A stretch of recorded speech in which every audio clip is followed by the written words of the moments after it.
महाराष्ट्राचा आवाज आपल्या हक्काचा। उल्हासनगर 4 येथील सेंट्रल पार्क हॉटेल जवळ महापालिकेच्या सीसी पॅसेजचे काम ठेकेदार विशाल माखीजा यांच्याकडून चालू होते। विशाल माखीजा बुधवारी घटनास्थळी असताना काही तरुणांनी येऊन हे काम कोणी चालू केले आहे अशी विचारणा केली, तितक्यात दगडफेक सुरू केली। विशाल माखीजा यांच्यावर दगडफेक झाले असता 2 मजदूर देखील जखमी झाले आहेत। त्यांना देखील खासगी रुग्णालयात उपचारासाठी पाठवण्यात आले आहे। विशाल याला उल्हासनगरच्या मध्यवर्ती रुग्णालयात आणले असताना प्रथमोपचार घेऊन खासगी रुग्णालयात दाखल झाले असून त्यांच्यावर पुढील उपचार चालू आहेत। या घटनेची माहिती मिळताच पोलिसांनी घटनास्थळी जाऊन तपास सुरू केला। मी अंकुश एकनाथ शिंदे। आम्ही तिथे साईडवर काम चालू होतं रोडचं, तर तिथे बाजूला पोरं बसले होते। ते त्यांचा विषय चालू होता की हे ह्याला पकड, त्याला मार, त्याला मार।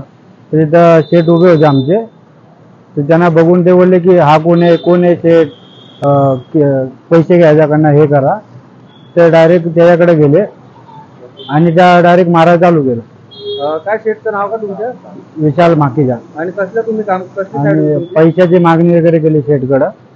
काम तुमची साईड कशी चालू होती? हे कंस्ट्रक्शन रोडचे काम आहे। किती लोक होते तुम्ही? तिथं लेबर पण होते। जे मारले तर किती लोक? मारलेले होते 10-12 जण होते। आणि कसाने हल्ला केला? त्यांनी ते कामगारांचे टिकाव, फावडे आणि मोठ्या मोठ्या दगड्या टाकल्या। ही मागणी आम्हाला न्याय करावा। आणि हा प्रकार घडला कुठे? हे सेंट्रल पार्कच्या बाजूला। तुमच्या परिसरातील काही घडामोडी किंवा समस्या असतील तर आमच्या वृत्तवाहिनीला संपर्क करा आणि तसेच सतत अपडेट राहण्यासाठी आमच्या वृत्तवाहिनीला सबस्क्राइब करा आणि बेल आयकॉन दाबायला विसरू नका।